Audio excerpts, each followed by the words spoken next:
Hey everyone, welcome to another episode of Content and Links. I'm Caroline, Director of Marketing at Siege Media, and today we're going to talk about what you should do if you are in a small outreach market. So sometimes we have clients that come to us that serve very niche industries, and if we're trying to brainstorm a link building campaign for them, we've found that they might have hit a wall really quickly because their industry and the types of publications that they want to be placed in is very few and far between. So there's two challenges to this. One example is that the topics that are on brand for your business are very small, so you're just limited in the type of variety of content you can create. An example of this might be if you're an auto insurance provider, you feel like you've already exhausted topics around driving safety, and it's something that you can promote once again year over year. Another example is that if you're in a really niche like B2B or trade-based industry like construction, the trade publications in your industry is also really small. Maybe there's only 3 to 5 relevant publications that cover your industry consistently. And you don't really want to exhaust those publications month over month. And also just getting the same links from those same domains month over month isn't super valuable in Google's eyes either. So I'm going to walk you through some tips on how we address a small outreach market with a client so that we can keep a healthy monthly link campaign going. So the first step that I recommend is figuring out what broad topics are on brand for your business, and then what are the niche topics that you also want to discuss, and then figure out a content plan to address both. An example that I've referenced in the past with training is Procore. They're in the construction software industry, and you'll see on their blog that they do a good job of mixing in broad topics that are still relevant to their audience, in addition to really niche topics that their customers are going to want to learn about too.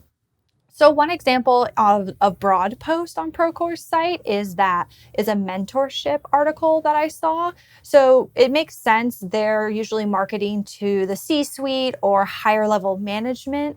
So if they're in that management level position, they might be interested in learning about how to be a mentor, how to find mentees, that kind of thing. And they'll put maybe a specific spin as it relates to construction on it, but it's still a much broader topic that if done well, they could even build some links to it potentially outside of their construction market. And then an example of a really niche article is an article on job site safety analysis, which that is very specific to their industry. They're probably, if they do try to link build to it, only going to get a few links to it for people in the construction industry who really care about that topic. So my advice would be look to your audience and figure out what are the broad topics that they could be interested in that still make sense for you to talk about. And then what is the industry specific topics that you also need to tackle, and understand that you can have that two-pronged content approach on your blog if done well and organized well. The next tip I have is to expand your broad content into as many outreach markets as possible to get as much link leverage as possible. So if you're going that broad topic approach, then look to see how that piece of content can hit as many markets as possible. Because if you're going to go broad, might as well get as much potential out of that one piece of content as you possibly can. My colleague Vince has a really great article and corresponding video on just this about how you can map one piece of content to multiple outreach markets. So go check that out to learn more. But in summary of that video, basically look to how you can create content that's still on brand, makes sense to the audiences that you're pitching, and get links out of just one piece of content. Whereas if you were just pitching one piece of content that's geared towards just one audience, you might exhaust that audience really quickly.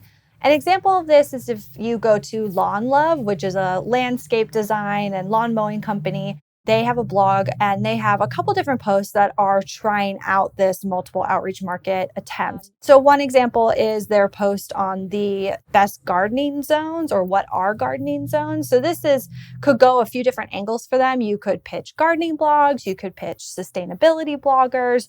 You have a little bit of leeway amongst the different markets there. Another one that I found was top parks in the US post. So that's a little bit broader, related to maybe outdoor and hiking blogs. You could even do some mention outreach to those different parks that you highlight.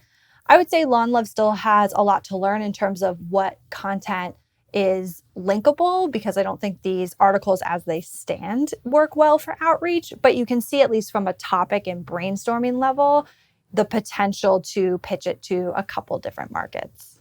My next tip is to then focus your broad content on the largest link earning potential.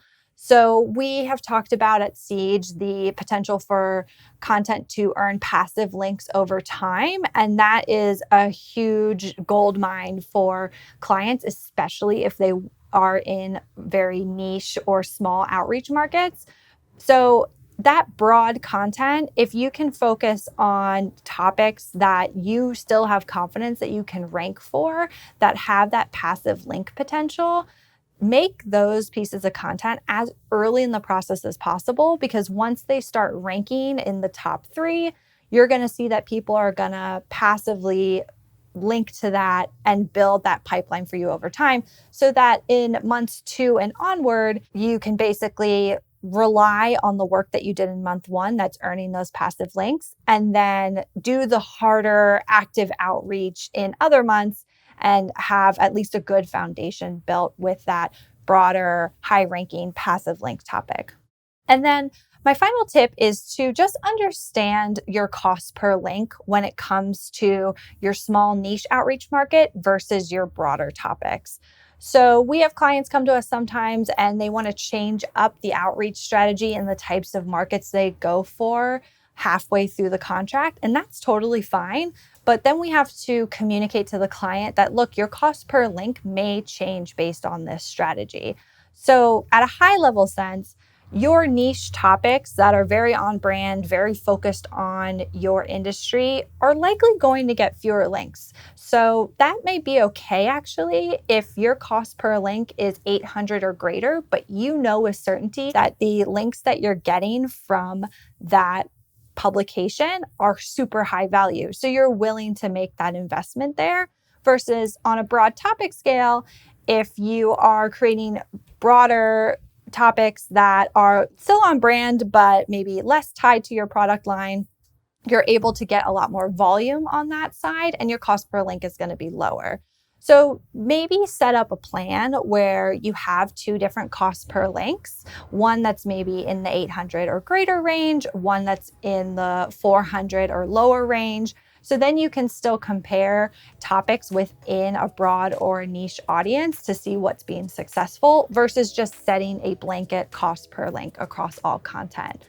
I hope these tips were helpful for you. Be sure to like and subscribe and leave any notes in the comments. Thanks so much.